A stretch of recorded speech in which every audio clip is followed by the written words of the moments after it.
प्रिय छात्रों, आज हम आपका परिचय स्रग्धरा छंद से करा रहे हैं। स्रग्धरा छंद संस्कृत का बहुत लंबे चरण वाला छंद माना जाता है, क्योंकि इसके प्रत्येक चरण में कुल 21 अक्षर होते हैं। यही कारण है कि इस छंद का प्रयोग प्रायः कवियों ने लंबे प्राकृतिक वर्णनों के लिए या फिर कोई और ऐसा प्रसंग है, जैसे किसी जंगली जानवर की लीलाओं का वर्णन है या किसी नगर का वर्णन है, इस प्रकार के लंबे वर्णनों में इस छंद का प्रयोग किया गया है। परंतु विस्तार में इसका परिचय देने के पहले मैं आपको बताऊं कि इसका जो नामकरण है स्रग्धरा, उसका तात्पर्य क्या है। इसके पहले भी आपने इसी प्रकार के दो शब्द सुने हैं जो छंदों के नाम के रूप में आए हैं। एक है मालिनी और एक है स्रग्विणी। सच बात तो यह है कि जो अर्थ मालिनी और स्रग्विणी का है वही अर्थ स्रग्धरा का भी है, केवल प्रकृति और प्रत्यय का भेद है। तो स्रग्धरा का मतलब होता है स्रक यानी माला को धारण करने वाली कोई रमणी, और यही स्रग्धरा छंद का नाम का इसका रहस्य है। जैसा मैंने बताया कि जब कवि को ढेर सारा अभिप्राय, बहुत लंबा वर्णन कहीं पर करना होता है और प्रभूत अर्थ को परस्पर समेटना होता है, तब वह प्रायः इस छंद का प्रयोग करता है। और ज़्यादातर ये भी देखा गया है कि संस्कृत के अधिकांश नाटककारों ने प्रारंभ का जो मंगलाचरण है, जिसे नांदी पाठ कहते हैं, नांदी श्लोक कहते हैं, नांदी का भी प्रयोग प्रायः कवियों ने स्रग्धरा छंद के माध्यम से ही किया है। मैं आपको कविकुल गुरु कालिदास के अभिज्ञान शाकुंतल नाटक की नांदी से परिचित कराता हूँ। इसमें जो है भगवान शिव के 8 रूपों की वंदना की गई है। भगवान शिव जो पृथ्वी के रूप में, जल के रूप में, अग्नि के रूप में, आकाश के रूप में, यजमान के रूप में, नाना प्रकार के रूपों में अवस्थित हैं, ऐसे अष्टमूर्ति भगवान शिव की प्रार्थना करते हुए इस नाटक में कहा गया है। या सृष्टि सृष्टुराद्या वहति विधिहुतम याह वीर्या च होत्री ये द्वे कालम विधत्तः श्रुति विषय गुणा या स्थिता व्याप्य विश्वम या माहुः सर्वबीज प्रकृतिरिति यया प्राणिनः प्राणवन्तः प्रत्यक्षाभिः प्रपन्नस्तनुभिरवतु वस्ताभिरष्टाभिरीशः। इस नांदी श्लोक में भगवान शिव के उस विराट रूप की कवि ने कल्पना की है, जिस विराट रूप के अतिरिक्त संसार में कुछ रहता ही नहीं है। सब कुछ जो दृश्य अदृश्य जगत में विद्यमान तत्व है, वह सब भगवान शिव के ही व्यक्तित्व की अभिव्यक्ति है। और फिर मैंने एक बात आपको बताई थी बच्चों कि कभी कभी कोई प्राकृतिक दृश्य है या कोई और मनोहर कोई वर्णन है, तो उस वर्णन को भी प्रकट करने के लिए, क्योंकि वो वर्णन किसी छोटे छंद में जिसमें केवल 8 अक्षर हैं, 11 अक्षर हैं, 12 अक्षर हैं, उसमें प्रायः वो वर्णन नहीं संभव हो पाते हैं। मान लीजिए किसी पर्वत का वर्णन करना हुआ, कहीं पर दावाग्नि लगी हुई है, कोई जो है कानन, कोई अरण्य मानो आग में जल रहा है। अब उसका जब वर्णन करना होगा तो कवि को कोई लंबा छंद चाहिए। तो ऐसे अवसर पर भी प्रायः कवियों ने इसका प्रयोग किया है स्रग्धरा छंद का। अभिज्ञान शाकुंतल में ही एक और दृश्य आया हुआ है बहुत सुंदर, कि महाराज दुष्यंत आखेट करने के लिए जंगल में जाते हैं और एक मृग के पीछे पड़ जाते हैं और जैसे ही मृग देखता है कि हमारे पीछे रथ पर बैठा हुआ कोई व्यक्ति आ रहा है, तो वो जान जाता है कि अब मेरे प्राणों का भय है और वो सरपट वहाँ से भागता है। अब इस वर्णन में कवि ने उस मृग की इतनी स्वाभाविक गतियों का वर्णन किया है कि वो देखते ही बनता है।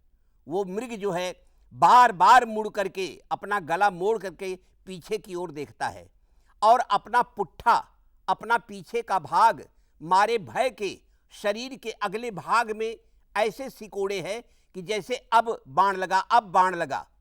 और इस तरह से जो है उसके मुंह में अभी तक बेचारा वो घास चर रहा था और वो घास का ग्रास उसके मुंह में है और उस भागने की गति में वो घास के तिनके जो है उस नीचे गिरते चले जा रहे हैं, सारे रास्ते में उसको बिखेरता जा रहा है और इस प्रकार वो मृग जो है अपने प्राण की रक्षा करता हुआ भाग रहा है।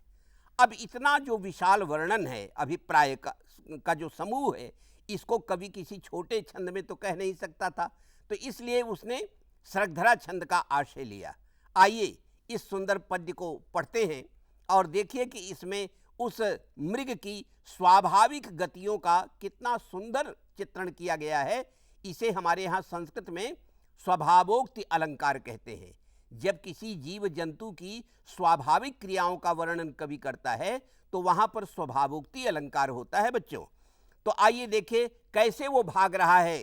मृग ऐसे भाग रहा है कि लगता है कि ये आकाश में ज्यादा चल रहा है और जमीन पर कम।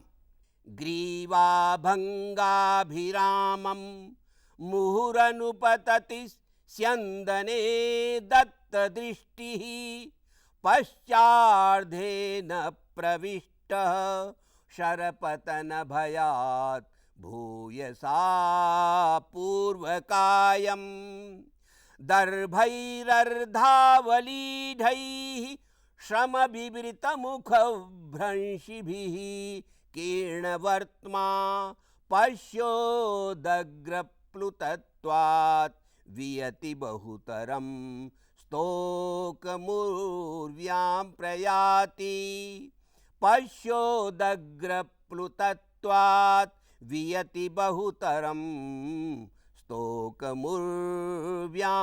प्रयाति। तो ये है सृगधरा छंद का प्रयोग संस्कृत में कि किस तरह से हमारे कवियों ने किस अभिप्राय की पूर्ति के लिए इसका प्रयोग किया है। और आइए अब आपको सृगधरा छंद के लक्षण से परिचित कराते हैं। जिस प्रकार का इसका उदाहरण है उसी प्रकार जो है इसका लक्षण भी लिखा गया है हमारे आचार्यों के द्वारा। म्रभ्नैर्यानां त्रयेण त्रिमुनियतियुता सृगधरा कीर्तितेयम्। इसकी व्याख्या करते हैं म्रभ्नैर्यानां त्रयेण। म्रभ्न, अब इसमें म्रभ्न में म र भ इन तीन अक्षरों का संयोग है। म्रभ्न म र भ यानी इस छंद के प्रत्येक चरण में पहले आएगा मगण, फिर आएगा रगण, फिर आएगा भगण।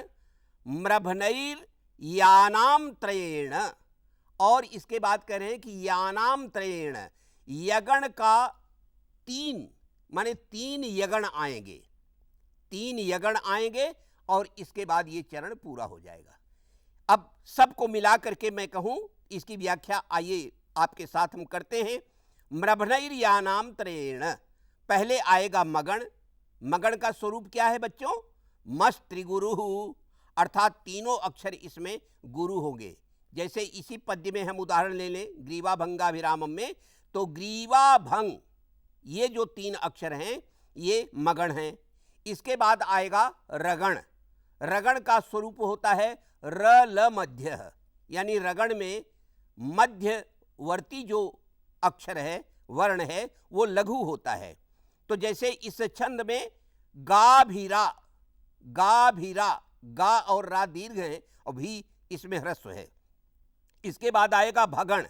भगण का स्वरूप है भादि गुरु, अर्थात इस गण में आदि अक्षर जो है वो गुरु होता है। जैसे इस छंद में मम मुहु, मम मुहु, मम मुहु, इस शब्द में जो है भगण आएगा, भादि गुरु है। और इसके बाद आता है नगण।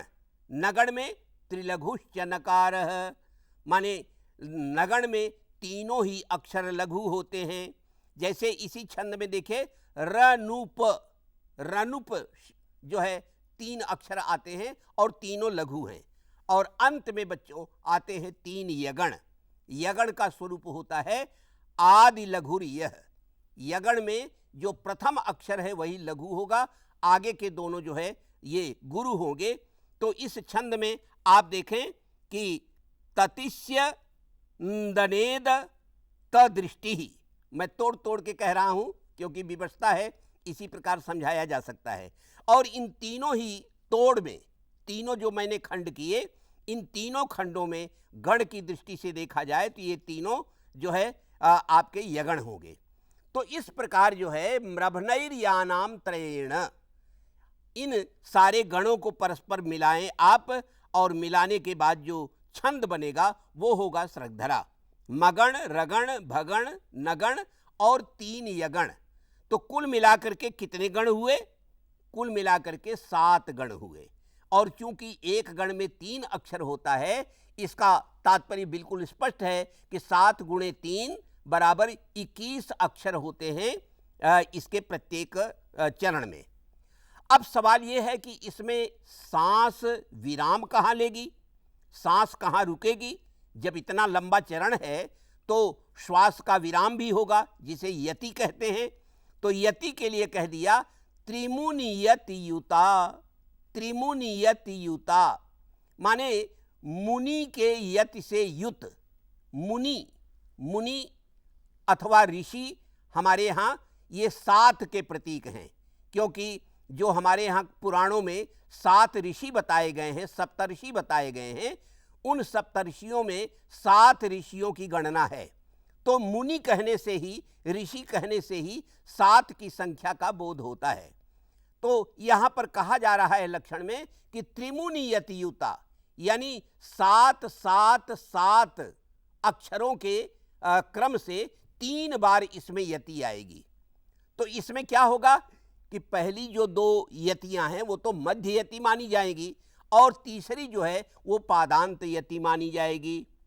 माने पहली यति 7 अक्षरों के बाद, फिर दूसरी यति उसके 7 अक्षरों के बाद, और फिर तीसरी यति जो है चरण के अंत में यानी 21वें अक्षर के बाद आएगी।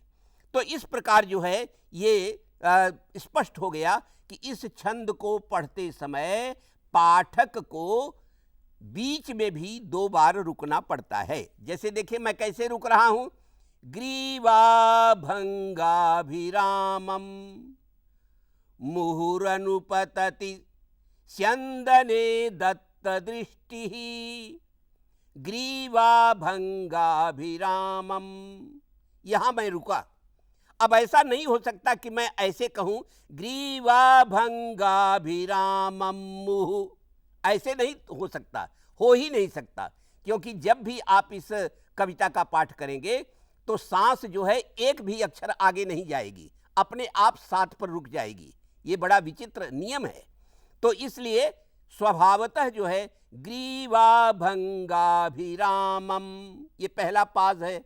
इसके बाद दूसरा मुहुरनुपतति, यहां पर रुकेंगे, और फिर अंत में स्यंदने दत्तदृष्टि।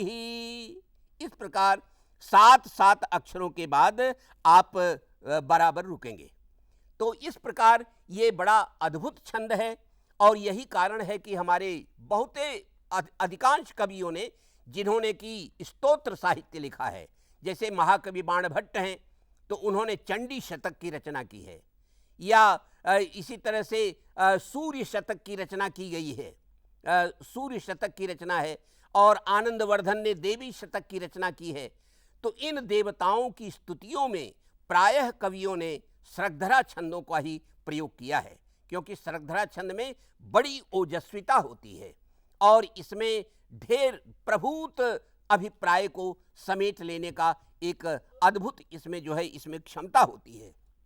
अब जैसा मैंने बताया था कि कभी कभी बहुत ही मनोरम दृश्य होते हैं, उन दृश्यों का भी वर्णन करने के लिए कवि इस छंद का प्रयोग करता है।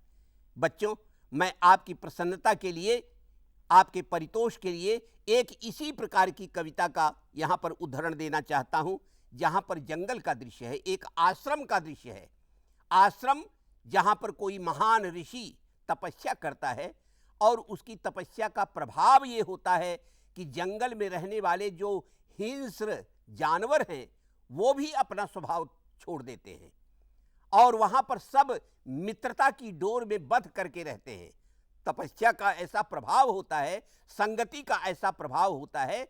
देखिए, यदि आप में स्नेह प्रेम बांटने की सामर्थ्य है तो ऐसा हो ही नहीं सकता कि आपके अगल बगल आपके साथ रहने वाले लोग ईर्ष्या द्वेष करें, क्योंकि आपके व्यक्तित्व का प्रभाव उनको निश्चित रूप से प्रभावित करता है। बस यही बात यहाँ पर कही जा रही है कि जंगल का ऐसा दृश्य हो गया है कि जो शेरनी है वो भी जो है हिरन के बच्चे को जीभ से चाट करके दुलार रही है, और जो मयूर है, यद्यपि मयूर सांप को देखते ही मार के खा जाता है, लेकिन आश्रम में मयूर जो है भयावह गर्मी में सांप के फन के ऊपर अपना पंख फैला करके छाया किए हुए है। और दूसरी एक शेरनी है जो कि हाथी के बच्चे को, बेचारी हस्तिनी उसको छोड़कर चली गई है चारा लेने के लिए, और वो सिंह ही जो है उसकी रक्षा कर रही है कि हाथी का बच्चा अभी 2-4 दिन का जो है, इसको कोई नुकसान न होने पाए। तो ये अद्भुत दृश्य है कि सारे जंगल के जीवों ने अपने अपने विरोधी स्वभाव का परित्याग करके सब ने मित्रता, तितिक्षा और परितोष का भाव उन्होंने अपना लिया है। ये जो एक अद्भुत वर्णन है, इसको कवि इसी सरगधरा छंद में व्यक्त कर रहा है। आप सुनिए इसे। शार्दूली स्नेह गर्भम मुकुलित नयनम लेढी शावम हरिण्याः बंधु प्रीत्या शिखंडी तिरयति फणिना मातपम कीर्णबर्ह सिंही सिंही रक्षत्यपत्यम स्वमिव कलभकम निर्गतायां करिण्यां मैत्यायेषां निवासे गहन गिरिधरी शायिनस्ते जयन्ती गहन गिरिधरी शायिनस्ते जयन्ती। तो इस प्रकार जो है, जो लंबे वर्णन हैं उनके जो है उनकी पूर्ति के लिए, उनको साकार करने के लिए, उन चित्रों को बताने के लिए हमारे कवियों ने इस तरह सरगधरा छंद का प्रयोग किया है। बच्चों, हमने पहले भी संकेत किया था कि संस्कृत में जो छंद हैं वो एक अक्षर की लंबाई से शुरू होकर 26 अक्षर की लंबाई तक आगे बढ़ते हैं, लेकिन हमारी कविता में सबसे ज़्यादा जो लोकप्रिय छंद हैं वो 8 अक्षर से लेकर के 21 अक्षर तक ही माने गए हैं। तो आपको जो पहला छंद हमने परिचय कराया था वो था 8 अक्षर का अनुष्टुप, और ये जो अंतिम आपको परिचय कराया जा रहा है सरगधरा का, ये है 21 अक्षरों का। इन्हीं छंदों के बीच में संपूर्ण 2000 वर्षों का संस्कृत कविता का साहित्य भरा हुआ है। तो इस प्रकार मुझे पूरा विश्वास है कि आप इन छंदों के परिचय से, इन पद्यों के परिचय से सरगधरा के स्वरूप को अच्छी तरह से समझ गए होंगे।